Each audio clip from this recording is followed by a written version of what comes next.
एक माँ अपने बेटे को लेकर एक दिगंबर मुनिराज के पास पहुंची और पहुंचते से ही नमस्कार किया और बच्चे की शिकायत करना प्रारंभ कर दी। बोले महाराज, ये मेरा बेटा 20 वर्ष का हो गया है, लेकिन इसका बचपना अभी भी नहीं गया, क्या करना? महाराज ने पूछा क्या हुआ? बोले ये मेरा बेटा 20 वर्ष का हो गया है, लेकिन अभी तक इसका बचपना नहीं गया है। इसका मन खेलने कूदने में और बात बिल्कुल भी नहीं मानता है। मैं कहती हूं कि बेटा सुबह शाम मंदिर जाया कर, भगवान का पूजन अभिषेक किया कर, लेकिन मानता नहीं है। तो महाराज ने पूछा तो क्या करता है?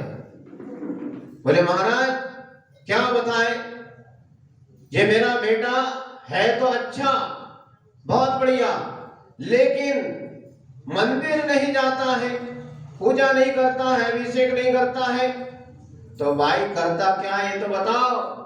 तो ले महाराज ये तो बस आजकल लोगों ने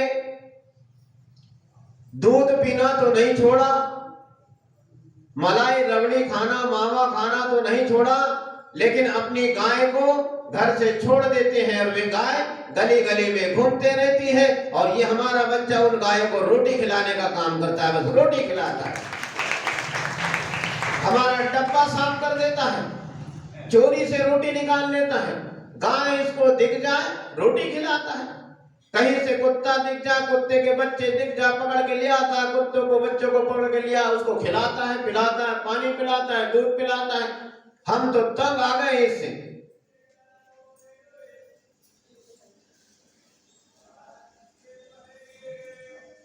महाराज ने उनकी बात सुनी।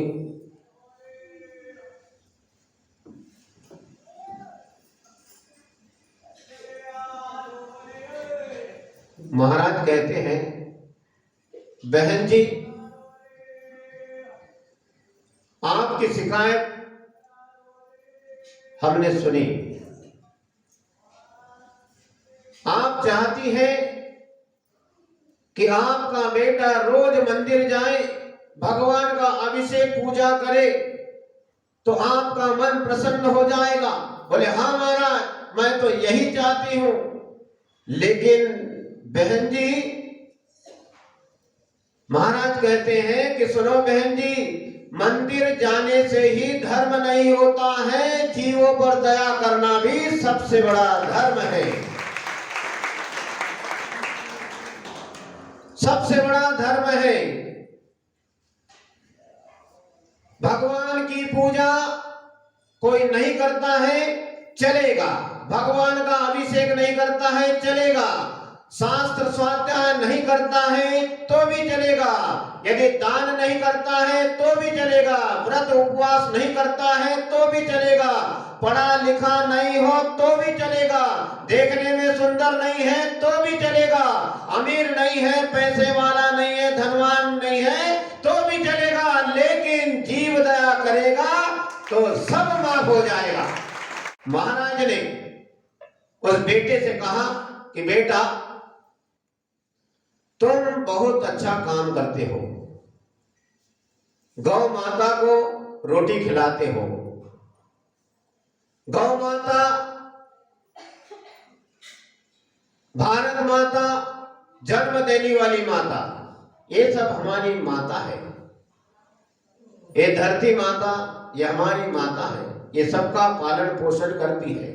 तुम बहुत अच्छा काम करते हो कि गाय को रोटी खिलाते हो, कुत्तों को बिस्किट खिलाते हो, कुत्तों के बच्चों के साथ खेलते हो, बहुत अच्छी बात है, आपकी दया दृष्टि बहुत अच्छी है, लेकिन बेटा गौ माता की सेवा के साथ साथ थोड़ी अपनी माता की भी बात मान लो और मंदिर जाया करो।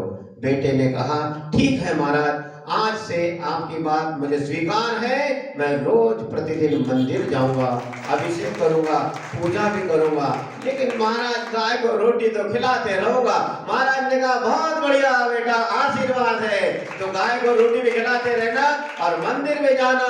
तो मंदिर जाना और गाय को रोटी खिलाना यानी मंदिर जाना और जीव दया करना, तो फिर सोने पे सुहागा हो जाएगा बेटा। बहुत अच्छा, ऐसा महाराज से उसने आशीर्वाद लिया और अपना जीवन मंगलमय कर दिया।